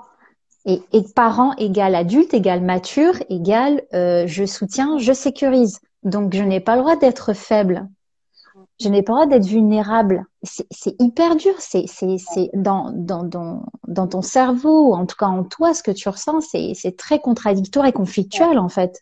ouais. Et souvent très culpabilisant. Mais la parentalité est pleine d'ambivalence et pleine de culpabilité, je trouve. Mm. Globalement, c'est souvent ce qui ressort dans les accompagnements et bah, moi je le vois hein, dans ce que je vis au quotidien en fait. Mm. Ouais. Et pareil, je voulais juste évoquer un truc parce que je l'ai vécu personnellement, c'est une expérience que j'ai vécue et je me suis dit, il faut que j'en parle et je voulais faire une story, j'ai pas eu l'occasion, donc ce soir ce sera l'occasion. Dans le cadre de verbaliser, mais en même temps de rassurer, etc., j'avais envie de prendre un cas un peu extrême parce que ça peut arriver, justement quand on accompagne son enfant au sommeil et de se dire, oh là là, je sens que ça monte, je sens que ça monte, je sens que je vais péter un câble. Quand on a vraiment des grosses difficultés avec le sommeil de son enfant pour X raisons, ou parce que ce jour-là, on n'était pas en état de gérer une crise au moment du coucher ou la nuit, ou quoi. Donc déjà, je voulais juste rappeler aussi que, quand même, s'il y a des futurs ou tout jeunes parents, si on sent qu'on s'énerve vraiment, on est sur le point de s'énerver vraiment très fort, si on a un bébé, surtout, ne jamais le secouer. On Hmm. pose son Ah enfant, ouais, on le met en sécurité et on s'en ouais. va. Donc Hmm. ça, c'est des trucs bêtes, c'est réflexe parce que il peut vraiment se passer des choses auxquelles on n'aurait jamais pensé hein, dans sa tête entre la fatigue physique, émotionnelle, les hurlements, Ouais, etc. Donc toujours ouais. on pose son bébé, jamais, jamais le secouer. C'est vraiment très, très important. Euh, bon, son bébé, et puis bah voilà, quand ils grandissent, au-delà de les secouer, on peut en arriver à avoir des pulsions de violence physique et ou verbale. Hmm. Et à ce moment-là, je pense que c'est vraiment très important de réussir à conscientiser qu'on a l'émotion qui monte et à ce moment-là, pareil, de prendre du recul. De dire, là, je m'en vais, mais moi, je vois avec ma fille, par exemple, quand je sens que je monte et que, oulala, ça monte, et que je suis là, Margot, là, faut que je m'en aille, et je suis en colère, je m'en vais, et là, je vois que ma fille, alors, je sais pas si c'est mon côté hypersensible, mais je pense que ça doit être le cas de pas mal d'enfants, et là, de voir que je lui pars, alors qu'elle, elle est déjà potentiellement en crise, parce qu'en général, quand je me mets dans cet état-là, c'est qu'elle, elle est elle est partie en crise en cacahuète déjà, Ouais. euh, ça surajoute à son stress, en fait. Et je vois qu'elle est en plus en mode détresse complet. Au début, elle faisait potentiellement une tempête émotionnelle parce que elle était en proie à ses émotions, à la fatigue, à une frustration ou quoi, ok. Mais le fait que moi, je n'arrive plus à gérer mes émotions face à ça et que je sois obligée de me prendre du recul, ça fait qu'elle part encore plus dans une tempête. Et Ah là, ouais. pour elle est en mode mince, maman m'abandonne, quoi. Hmm. Et il y a eu une fois où je l'ai conscientisé au moment où je partais, mais c'était plus fort que moi. Je n'arrivais pas. Je me dis, si je reste à côté, je ne me maîtrise plus, donc c'est pas, faut pas. Donc, je suis partie, je me suis mise à l'écart. Je lui ai dit, je suis en colère, faut que j'aille me calmer. Je suis revenue et en étant calmée et tout, et je lui ai dit après, je lui ai dit, mais tu sais, Margot, je suis partie parce que, non pas parce que je t'aime pas en fait, juste parce que j'étais en colère et que j'avais besoin d'aller calmer ma colère. Mais en aucun cas, je n'ai voulu te laisser parce que je ne t'aimais pas ou parce que je voulais te rejeter. Elle a 4 ans, donc je peux avoir ce genre de phrase. Et ça l'a apaisée. Je l'ai senti, les épaules qui sont descendues, elle m'a pris dans les bras. Et c'est truc bête, en fait, on n'y pense pas, mais j'ai vu, en fait, à quel point le fait de partir la mettait encore plus en détresse. Et c'est aussi la grosse ambivalence, je trouve, pour Ouais. gérer les tempêtes émotionnelles de nos enfants. C'est-à-dire qu'ils sont pas bien, ils sont en tempête. Ils ont besoin de nous pour s'apaiser parce qu'on est les co-régulants des émotions de nos enfants. Mais en même Hmm. temps, ils peuvent avoir un moment où ils nous rejettent, ils nous tapent, etc. Nous, on est en proie à nos propres émotions à gérer. Donc, on a envie de dire, bon, il faut que je me recule pour gérer moi aussi mes émotions. Mais en même temps, le fait qu'on ait ce retrait, ça les insécurise encore plus. Ouais. Hmm. C'est pas évident. C'est pas évident à gérer. Mais en tout cas, voilà, j'avais juste envie de rajouter ces quelques petites choses par rapport au moment où ça devient vraiment très, très bouillonnant au niveau des émotions. Ouais. Moi, j'en suis pas encore à ce stade-là, donc j'ai pas atteint. Mais Mais peut-être je que ça s'atteindra pas non plus, en fait, parce que là, du coup, elle a 2 ans, Ambre, c'est ça? non, elle a 13 mois. Mais D'accord. Ça fait pas 2 ans, elle est née en décembre. non, non, Ah, non, mais elle oui, est 13 mois, oui, je suis ouais, bête, oui, oui. ouais. Et c'est vrai que moi, elle commence déjà à s'affirmer, me faire des petites crises, même des fois des grosses crises quand elle a pas ce qu'elle veut et que je lui dis non, en fait. Mm, Et je me dis ça, c'est rien comparé à ce qui peut m'attendre, tu vois. Et en fait, je vois à quel point on est démunis en tant que parents. Et pourtant, moi, c'est pour le moment, c'est que le début, et je sais qu'il y aura des épisodes beaucoup plus intenses que ça. Je me fais pas de, voilà, je sais très bien que ça va arriver. Et c'est vrai que je me dis, t'es complètement démuni parce que où est la limite entre je laisse mon enfant, je l'ignore parce que là, c'est du n'importe quoi, mais je reste dans la pièce pour qu'il sente ma présence. Je lui explique que c'est pas tolérable et je m'affirme dans ma position et je lui montre que non, c'est non. Ou alors je le prends dans mes bras pour le calmer. Tu vois, t'es tout le temps en train d'essayer de jauger à ce moment-là comment je dois réagir. Qu'est-ce qui est mm, le mieux pour lui? C'est hyper, tu vois, c'est en plus pour des hypersensibles. Enfin, moi, je trouve que des fois c'est hyper anxiogène. Tu te dis, est-ce que j'ai mm. bien fait? Est-ce que j'aurais dû le laisser pleurer? En fait, peut-être je l'ai laissé trop longtemps pleurer. Et, en fait, j'aurais dû le prendre dans mes bras, ou alors j'aurais dû l'ignorer. Ou enfin, tu complètement perdu, quoi. Ouais, c'est pas évident. C'est pas évident du tout. Ça vient. Alors, moi, j'avoue que, enfin, comme vu que c'est un sujet qui me passionne et que, en plus, vu que je suis face à une petite fille qui pleure tout le temps, je ne cesse de lire Et d'ailleurs, je suis en train de lire, d'ailleurs, si vous avez pensé avoir des enfants hypersensibles ou quoi, je suis en train de lire en ce moment un livre passionnant. C'est Stéphanie Couturier, j'adore d'ailleurs cette autrice, et qui a fait un livre qui s'appelle Mon enfant hérisson. Donc, il donne vraiment des clés de compréhension sur l'enfant hypersensible. Mais au-delà de ça, je pense que déjà comprendre comment fonctionne un enfant au niveau émotionnel, soit hypersensible ou pas, déjà, ça donne beaucoup de clés de compréhension. Mm. Après, on fait ce qu'on peut, on adapte comme on peut au niveau de son comportement, mais déjà comprendre qu'il n'y a pas de notion de caprice. Comprendre que quand il est en proie à des émotions, il est le premier à les subir. Mm. D'accord. Il est le premier à les vivre avec difficulté et qu'il n'a pas les capacités à se calmer. Enfin, pour moi, déjà, voilà, déjà, on a compris beaucoup de choses, en fait. Ouais. Tu vois Mm. et de se dire que, ben, un enfant lui demander de se calmer tout seul, c'est une des choses les plus compliquées qu'on puisse lui demander, en fait. Mm. Euh, L'ignorer quand il est en tempête émotionnelle ou globalement, ils ont besoin de nous, en fait. Quand ils sont tristes, quand ils sont en colère, quand ils sont frustrés, quand ils sont, voilà. C'est vrai que c'est pas toujours facile de gérer, surtout quand c'est à longueur de journée. Mais globalement, et en tempête émotionnelle, typiquement, oui, c'est à part rester à côté, montrer qu'on est à disposition, régulièrement, potentiellement, essayer de revenir lui faire un câlin pour lui montrer qu'on est là, ou juste lui dire, bah, je suis là. Quand tu seras prêt, je suis là pour t'accueillir et pour faire un câlin. Ouais. Euh, Garder le ouais. contact visuel aussi, je pense que c'est hyper important qu'il voit qu'on le voit, quoi. Ouais. Mais c'est fou, mais moi j'ai même des souvenirs de moi quand j'étais petite. Alors pas avant 4 ans parce que je ne dois pas en avoir, mais je pense que comme bon enfant hypersensible, je pleurais beaucoup. Et je me rappelle juste de cette sensation de pleurer, d'être dépassée par mes émotions et en plus d'avoir ce sentiment d'être incompris par mes parents. Enfin, j'ai l'impression de vivre une double injustice. Et pire même, parce qu'à cette époque-là, bah, les parents, c'était t'arrêtes de pleurer, sinon tu vas pleurer pour quelque chose. Donc en plus, il y avait la menace suprême. Fait que tu te calmes très vite, alors que tu n'en avais Mm. pas la capacité. Et je jette pas Ouais. la pierre. Les parents, ils n'avaient pas du tout les connaissances qu'on a aujourd'hui avec les neurosciences, etc. Mais, euh, mais j'ai encore ces sensations, quoi, de me dire, purée, il faut que j'arrive à me calmer, sinon en plus je vais m'en prendre une, quoi. Et Ouais. enfin, voilà. Donc, on revient de loin. Mais parce que je suis loin d'être une maman parfaite et oui, je pète les plombs parfois. Hein. Et tu vois, c'est drôle parce que tu parles d'hypersensibilité. Moi, je l'ai vécu complètement différemment et j'ai l'impression que ma fille, elle est un peu comme ça aussi.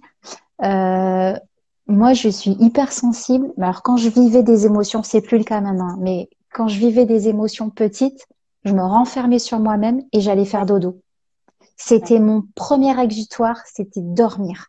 ouais, Et même, je me rappelle petite, on me faisait souvent la réflexion quand ça allait pas du tout. Je voulais même pas manger. Je disais de suite, je vais aller au dodo. Et je mangeais pas mon repas et j'allais dormir. Et c'était mon exutoire. Dormir, partir dans mes rêves. Pour moi, ouais. Mais tu sais c'était pourquoi? fuir, quoi, tu vois? Ça m'étonne pas. Et en fait, c'est pourquoi? Parce que lorsqu'on dort, on fait pas rien hein, quand on dort. Il se passe énormément de choses. Donc, Mm. au-delà du système immunitaire, de la croissance, etc., le sommeil paradoxal nous aide beaucoup à intégrer les apprentissages, les émotions Ouais, et à digérer tout ça, en fait. Donc, ouais, ça m'étonne pas du tout ce que ouais. tu dis. Et ça rejoint aussi ce que je disais, je sais pas si je l'ai dit vraiment tout à l'heure ou pas, mais il y a plusieurs types d'hypersensibles. Il y a l'hypersensible extraverti, entre guillemets, qui va beaucoup exprimer ses émotions, et l'introverti, qui va Mm. tout garder pour lui. Et Ouais, peut-être que du coup, c'est plutôt dans ce cadre-là. ouais, Et donc, ta ouais, ouais, façon à complètement. toi, en effet, de libérer. Parce que de toute façon, euh, quand on. Daniel Siegel, c'était vraiment le spécialiste du développement du cerveau, enfin, notamment du cerveau de l'enfant, et qui explique qu'une fois qu'une émotion est générée, ça ne se maîtrise pas. Une émotion, de toute façon, elle est. Donc voilà, c'est une réaction spontanée de notre Tu peux organisme qu'on ne peut pas. l'apprivoiser, mais tu peux pas la gérer, ouais. Voilà, tu peux pas gérer sa Mm. création. Et du coup, en fait, les émotions, elles, notamment chez les petits, mais chez l'adulte aussi, elles partent dans un cercle, en fait, dans une sorte de carrefour. Et en fait, cette émotion, elle a besoin d'être libérée, elle a besoin de sortir de différentes façons, en fait. Mais il faut qu'elle arrive à sortir. Donc, soit par les pleurs, soit par l'accueil, sinon elle repart dans un cercle. Et là, c'est où on arrive à des émotions qui gangrénisent un petit peu, quoi, qui sortent plus et qui peuvent générer des états anxieux, enfin voilà, d'autres choses. Mais les émotions, elles Ouais, ont qui se besoin d'être évacuées. cristallise dans le corps, quoi. Mm. Mm.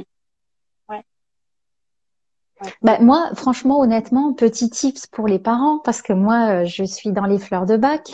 Moi, je sais que le rescue, ça me sauve à plein de moments, quoi. Quand il y a des gros moments de crise ou quand je vois que ma fille, il y a quelque chose qui la submerge, bah, franchement, je lui mets quelques rescues dans son biberon, quelques gouttes. Mm. J'en prends aussi. Papa, il en prend aussi. Et franchement, ça fait du bien, quoi. Ça apaise tout le monde.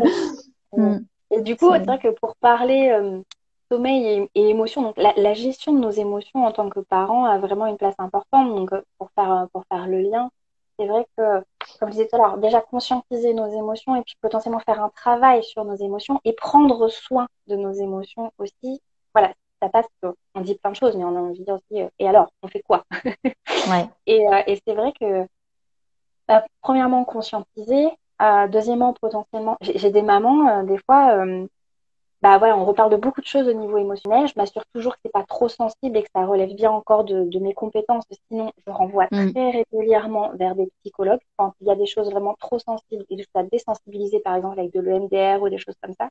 Ouais. Des angoisses très fortes, ça peut être avec de l'EFT ou bah, justement, c'est pour ça que je te renvoie aussi régulièrement des mamans pour se faire Mm. soutenir au niveau Ouais. émotionnel, Mm. voilà, avec les fleurs de bac. Il y a des travaux de fond, des fois à faire, enfin, un travail de fond à faire au niveau de tes propres émotions, quand Ouais. c'est pas des choses liées au quotidien, pour accompagner un deuil, mais il n'y a pas besoin d'avoir des choses très très compliquées, mais voilà. Après, ce qui est difficile au niveau des émotions, moi, ce que je vois quand j'accompagne les jeunes mamans, c'est qu'il y a la fatigue qui est là. Et tant qu'il y a une énorme fatigue, Mm, c'est très, très compliqué d'arriver à apprivoiser et à retrouver un équilibre au niveau des émotions parce que la mm, fatigue, elle prime sur tout et c'est de la torture pour le corps. ouais. Et Donc, ouais. c'est là où c'est pas facile dans mon travail, du coup, c'est de casser ce cercle vicieux, en fait, parce qu'une maman qui est très fatiguée au niveau Mm. émotionnel peut être très atteinte, et ça vient insécuriser l'enfant qui dort mal, et qui dort mal, et donc du coup, la maman dort mal, et Ouais. donc, on arrive voilà, à casser le cercle vicieux, notamment en travaillant sur d'autres paramètres pour essayer vraiment déjà de, même si les nuits sont pas parfaites, etc., venir travailler, faire en sorte que déjà le sommeil s'améliore. Si Ouais. c'est vraiment bloqué, moi j'invite souvent les mamans, c'est tout bête, mais potentiellement à partir en fait. Soit à partir une nuit ou deux, dormir à l'extérieur, soit à demander au papa à partir pour qu'elle puisse se reposer la journée, mais vraiment parce que dormir sur commande pendant que l'enfant fait la sieste, bah Ah non. bravo aux mamans qui y arrivent parce que Ah quand oui, la c'est plupart des clair. mamans n'y Non, arrivent non. pas. Surtout quand tu es dans un état de fatigue important. Moi, c'est soit tu Ça, c'est tombes, facile, on nous l'a rabâché. Oui, dès que l'enfant dors pendant dort, que faut que l'enfant tu dort. dors. Mais Mais oui, c'est tellement facile. c'est facile à dire. C'est Un vraiment bouton facile. on-off. C'est ça, exactement. Non, non, c'est hyper dur. Donc, Mm. voilà. Et puis, ça passe aussi à prendre soin de soi, parce qu'il y a la fatigue physique, mais finalement, il y a une grosse partie de fatigue émotionnelle. Comme tu disais Ouais, tout à l'heure, on tombe aussi beaucoup dans l'abnégation, consciente ou inconsciente, voulu, pas voulu. Mais finalement, des trucs bêtes, mais prendre du temps pour soi, aller voir une copine, enfin, chanter, enfin, il y a plein de choses en fait, et conscientiser de ouais, quoi j'ai vraiment besoin, qu'est-ce qui me manque, qu'est-ce que je faisais avant qui me faisait vraiment du bien que je ne fais plus ouais. aujourd'hui, parce qu'on manque Mm. tellement de temps, on s'oublie, comme tu dis, on en arrive même à oublier de boire et de faire pipi, quoi. Enfin, Ouais. donc, on n'est plus Mm. du tout à l'écoute de ses besoins primaires, donc les besoins secondaires qui sont de l'ordre du bien-être, mais qui ont pourtant toute leur importance en fait. Mm. Ça passe au 18e plan, quoi. Mais Ouais, pourtant, ça fait partie des choses, selon moi, vraiment à remettre en place pour aller mieux, quoi. ouais. Et les deux sont imbriqués, bien-être physique et émotionnel. Donc, Mm. Il y a ouais. un gros travail quand même à faire pour les jeunes mamans en France, en tout cas. Je sais pas comment ça se passe dans d'autres pays, mais il y a un gros travail d'accompagnement, de plus de présence, que le papa puisse prendre plus de congés, que la famille puisse être soutenante, ou en tout cas les amis. Enfin, je sais pas, mais Mm, il y a des choses à améliorer et je pense qu'il y a beaucoup de gens qui œuvrent à ce que ça s'améliore et à ce que les choses changent. Je vois beaucoup sur les réseaux des gens qui font des choses, qui sont assez présentes au niveau des médias, qui essayent de faire bouger les lois. Je pense déjà à Papa Plume. Je sais pas si tu connais Ouais, Papa Plume, ouais, ouais. qui est un super compte. Il y a Papa Positive aussi, qui est super, qui explique les émotions Mm. des enfants. Mais c'est vrai qu'il y a du boulot. J'ai l'impression qu'en France, c'est, Ouais. on est un peu Rien un qu'au vieux niveau, pays, quoi. ouais, au niveau de l'accompagnement périnatal, enfin là, les doulas, le métier de doula commence à Mm, voilà, vraiment arriver. Aux Pays-Bas, ça existe déjà depuis très longtemps. Je crois que c'est même remboursé pas voilà. par la Sécu, mais au moins par les mutuelles. Ou, enfin, voilà, donc Mm, prend conscience des choses un peu tardivement. Bon, voilà, j'ai espoir que ça évolue fortement avec le programme des 1000 jours, etc. Il y a quand même, c'est en train de bouger, on va dire. On part de ouais. loin, mais c'est en train de bouger, heureusement. Mais, Surtout que je tiens à rassurer aussi les mamans qui nous regarderaient que de se dire, parce qu'on entend beaucoup cette phrase et je l'ai beaucoup entendue aussi, mais nous, comment on faisait avant? Tu vois, quand ouais. on se plaint, en fait. Mm. Sauf que avant, il n'y avait pas les réseaux sociaux, il n'y avait pas le téléphone portable, il n'y avait pas cette vitesse à laquelle on est pressurisé tous les jours à Il n'y avait toutes les pas choses qu'il faut il y qu'on avait pense. pas la, c'est ça. Non, mais la pression, j'en discutais avec une future accompagnante parentale, la pression, en fait, aussi. C'est ça. Euh, Parce que, alors comme tu dis, on s'identifie, il y a le côté, voilà, les mamans parfaites sur les réseaux sociaux, etc., qui font potentiellement se renvoyer à sa propre maternité en mode, mais pourquoi moi je vis pas ça, pourquoi j'y arrive pas, etc. Mm. Euh, il y a aussi beaucoup de choses, beaucoup de concepts, la DME, l'allaitement. Attends, dans les années 60, je crois que c'était, enfin, voilà, ma mère, non, dans les années 80, mais c'est dans les années 80 que je dis les années 60. Dans les années 80, je sais plus, c'est de dire une bêtise, mais c'était de l'ordre de 5%, 5 ou 10% de mamans qui allaitaient. Mm. Aujourd'hui, on est dans un retour, en fait, dans un retour au maternage proximal. Ouais, L'allaitement, le portage, le machin, on laisse pas pleurer bébé, surtout pas, sinon on va c'est détruire ça. son cerveau. Je caricature complet, mais voilà.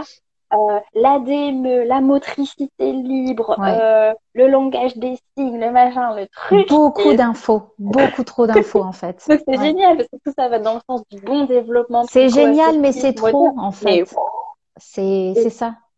quand on est maman pour la première fois, en fait, on ne sait plus. Et on culpabilise, en fait. On culpabilise de ne pas avoir réussi son allaitement, on culpabilise de ne pas réussir à faire du cododo, on culpabilise de. Enfin, on a l'impression d'être une mauvaise mère et de rater toute sa maternité, toute Ouais. sa parentalité parce qu'on ne fait pas tout comme il faudrait. Mais c'est pas possible de tout Non, faire. c'est clair. C'est Donc, clair. ouais, ouais, ouais, complètement. Donc, je sais plus pourquoi on disait ça, parce qu'on disait que la parentalité, c'est compliqué au Ben début. non, parce je disais aussi qu'il y avait des gens qui nous comparaient beaucoup à leur génération et qui Ah disaient oui, oui, mais voilà, comment nous comment on on faisait faisait avant? avant. Ouais, ouais. Enfin, Ben, ouais, ils allaitaient pas, ils laissaient pleurer le bébé dans le lit, c'est et ça. puis c'était plus vite fait. Voire même, on mettait un petit truc dans le biberon, un petit coup de rhum dans le biberon, enfin, Et ils étaient caricature. beaucoup plus famille aussi. Ils avaient beaucoup, ils laissaient à Et, la grand-mère. Enfin voilà, et il y avait voilà, tout ça qui était. ouais, potentiellement, il y avait Mm, beaucoup plus d'accompagnement, en effet. mm, Ouais, on peut pas comparer d'une génération à l'autre, il y a tellement d'évolution que, mm. voilà, Moi, je sais aujourd'hui, qu'à on un a. moment donné, il y a une phrase que j'avais dite et que ma maman m'avait répondu un truc, ça m'avait blessée et on en a reparlé après derrière. À un moment donné, elle m'a au téléphone et puis elle me dit comment ça va. Je lui dis ben franchement aujourd'hui ça va pas. Elle me dit aujourd'hui j'ai plus envie d'être maman quoi. Et c'est vraiment comment je me sentais aujourd'hui. Ouais. C'était un jour où voilà, j'en pouvais plus et j'avais juste plus envie d'être maman. J'avais envie juste de penser à moi et voilà. Et elle me dit, eh ben ma pauvre, t'en as encore pour 18 ans. Et ça m'avait tellement, waouh, ça m'avait plombé quoi, parce que c'était juste pas ce que j'avais besoin d'entendre. Bon après, je sais très bien que ça parlait, t'es pas d'une mauvaise intention et que voilà. Mais c'est des petites phrases comme ça, des fois, qui te, ouf, Ouais, tu vois. c'est- Mm. ouais. Bon, ça, c'est un autre sujet aussi, hein, les relations mère-fille, quand on devient mère et la relation qu'on peut attendre de nos mères qui deviennent grand-mères Mm. voilà. Ben, là aussi, tu vois, c'est pareil. Il y a tout C'est un, tout un sujet, hein. Mm. ben, en fait, oui, carrément, c'est hyper challengeant au niveau émotionnel parce que tu changes ta place. dans la famille. Mm. Tu n'es plus la fille, tu deviens mère. Donc, ouais, il Mm. y a des choses qui remontent aussi, quoi. Mm. Carrément. Et c'est vrai que, alors, je ne vais pas faire une généralité, mais dans mon entourage, il y a eu beaucoup de désillusions aussi par rapport à l'aide euh, Mm. à laquelle on pouvait s'attendre de la mère, du coup de la grand-mère.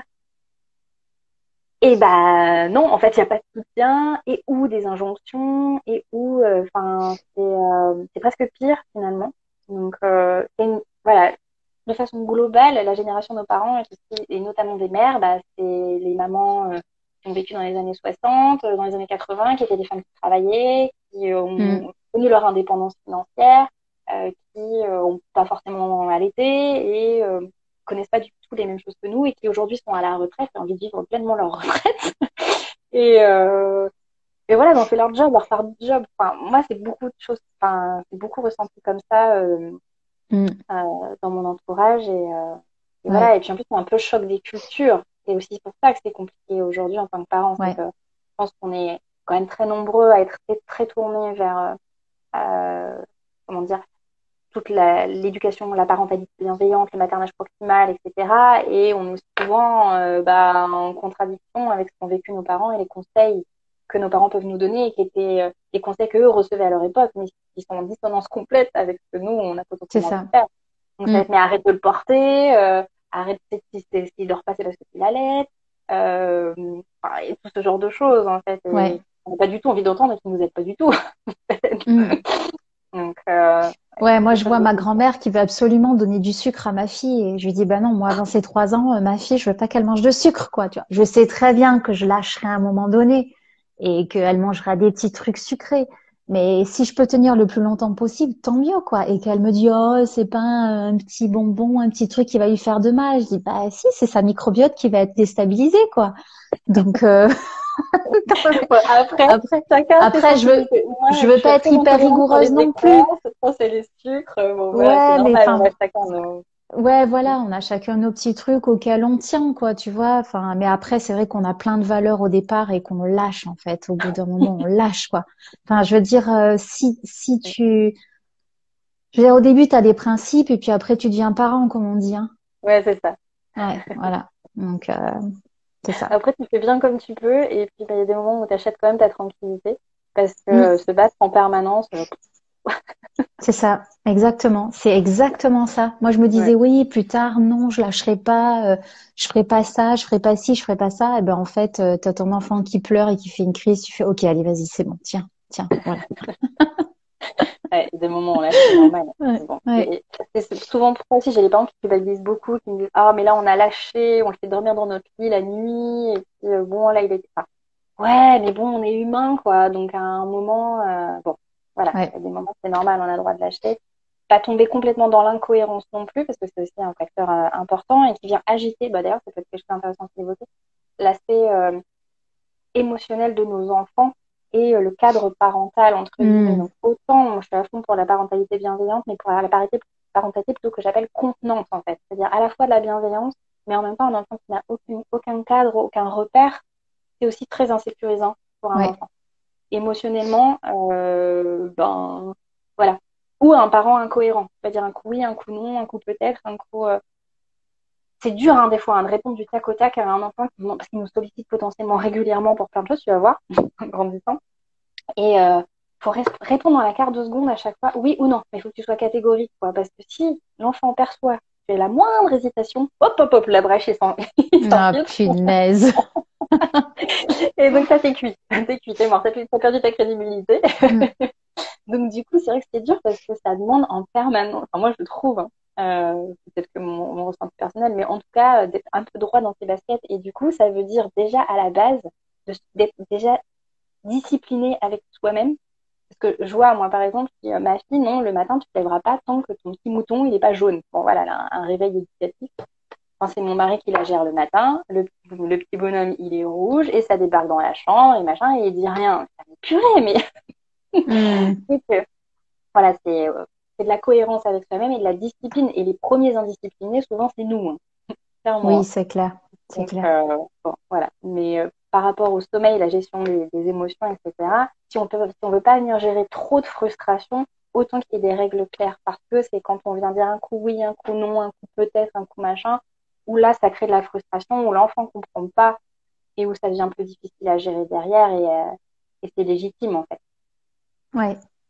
Bon, Moi, voilà. avec ma fille, on a un petit jeu, c'est que dans la chambre, il y a un endroit où il faut pas qu'elle aille. C'est interdit parce que c'est mon placard où je mets tous mes élixirs et j'ai pas encore trouvé de verrou pour le fermer et du coup, bah, voilà, il y a tous mes élixirs et elle le sait et elle est trop rigolote. Enfin, c'est vraiment un clown.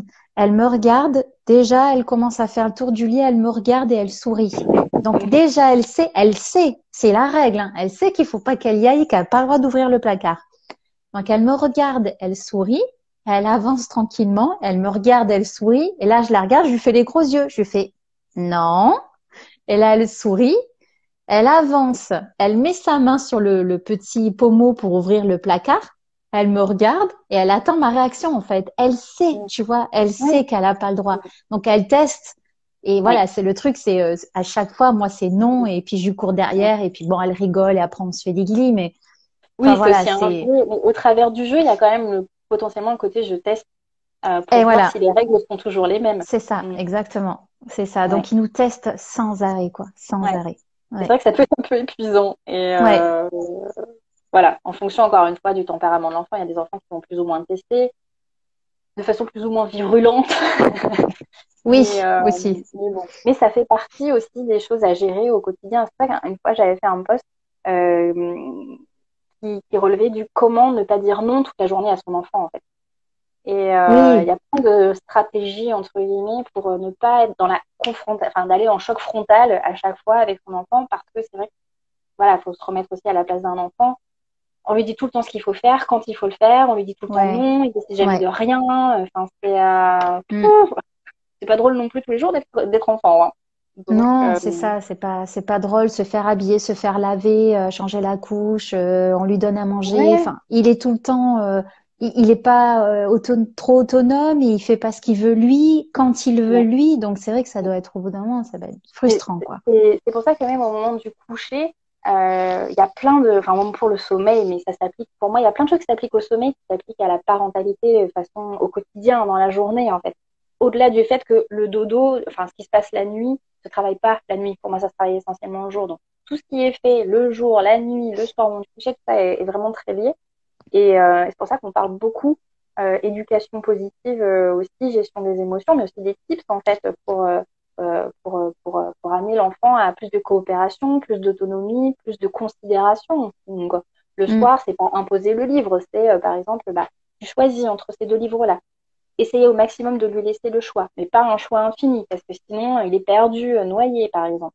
Donc, Ouais. enfin, voilà, il y a plein de petites choses comme ça à mettre en place pour à la fois redonner un petit peu du libre arbitre à l'enfant, Mm. tout en cadrant un minimum. Enfin, et tout ça, ça vient pas du jour au lendemain, hein, parce que ça fait quand même pas mal de choses. Donc, on découvre au fur et à Ouais. mesure en C'est fonction de clair. l'enfant, de l'évolution de l'enfant. Mais moi, je trouve ça passionnant, en fait, parce qu'on s'aperçoit qu'avec avec plein de petits tips comme ça, euh, qu'on met au quotidien en place. Alors, au début, il faut se forcer un petit peu, puis après, ça devient des réflexes. Et en fait, ça sauve de situations. Vraiment, ça évite d'avoir des crises sur crises sur crises. Et dès qu'on arrive à désamorcer un truc, on se dit, ah là, ça serait parti en cacahuète d'habitude. Et là, on est fiers de nous. On se dit, yeah! Ouais, c'est clair. C'est clair. Mm. Quand tu arrives à gérer le truc ou faire diversion ou que Ouais, ça s'apaise tout de suite, ouais, c'est clair, c'est ouais, chouette. ouais. Mm. Bon, enfin, Ouais. Ben écoute, on a abordé pas mal de choses. Ça a été plus long que ce que je pensais. ouais, je m'en doutais un peu. Euh, Écoute, je sais pas vraiment s'il y a eu des questions. J'ai pas eu le temps de trop regarder le chat, mais je pense qu'on a abordé beaucoup de sujets. Quitte à refaire un live à un moment donné pour approfondir certaines choses. En tout cas, je pense qu'on a on a pas mal survolé tous les sujets que je voulais aborder ce soir pour que tu puisses partager tes petites pépites, même s'il y en a encore plein d'autres. En tout cas, Ouais. merci beaucoup pour tout ce que tu nous as partagé et le bon moment qu'on a passé. J'ai vraiment bien aimé discuter avec toi. C'était chouette et merci aussi aux personnes qui nous ont fait des petits commentaires, qui nous ont partagé leur expérience ou qui ont posé des questions. Merci beaucoup de m'avoir invitée. Alors, moi, je sais pas du tout, hein, je suis incapable de lire ce que les gens ont mis. Donc là, pour le coup, voilà, tu as été mes yeux. Donc, en effet, merci s'il y a eu des petits commentaires et des Ouais, choses comme ça. Mais merci ouais, beaucoup de m'avoir permis de m'exprimer aussi. Je suis souvent très frustrée, en fait, sur les réseaux parce que c'est un post, un réel, un machin, mais c'est très court, en fait. oui. Donc, c'est vrai que c'est chouette de pouvoir faire des lives et de s'exprimer plus largement. Voilà. Et j'espère bien réussir à en faire d'autres parce que j'ai plein de thèmes qui me tiennent vraiment à cœur. Et Mhm. potentiellement aussi un peu des coups de gueule. Donc, autour du sommeil, voilà, clairement. Ouais, Donc, je me suis dit 2023 sera l'année des coups de gueule.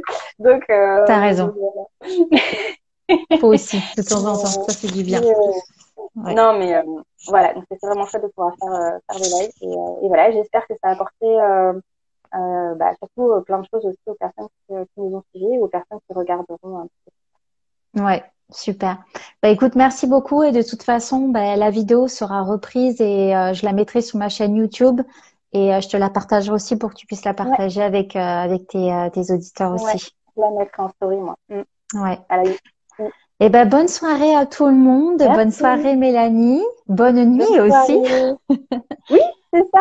Et Parce qu'une des règles aussi pour être bien en tant que parent, c'est, comme je disais, un certain temps, c'est il faut lâcher prise et dire je laisse tout et je vais me coucher tôt aussi. Parce qu'il mm, faut pas se leurrer, la vie de parent est fatigante et c'est à nous de nous discipliner encore une fois et de dire bah non, régulièrement, il faut aller se coucher tôt, il n'y a pas à tortiller en fait. ouais, Donc, carrément. Je suis bien voilà. d'accord avec toi. Nous, cette semaine, ça a été ça toute la semaine et ça fait vraiment du bien. C'est bien, Mm. bah ouais, voilà. Mais c'est juste se discipliner et puis lâcher prise sur le fait que bah non, notre soirée, bah ça va être d'aller dormir, quoi. C'est ça. C'est ça. C'est important. Mm. Le sommeil, un cercle vertueux. Ouais. Bon, ben, à À bientôt tout le bientôt. monde et merci beaucoup pour votre présence et tes partages, Mélanie. Merci. Merci, merci. Bye bye.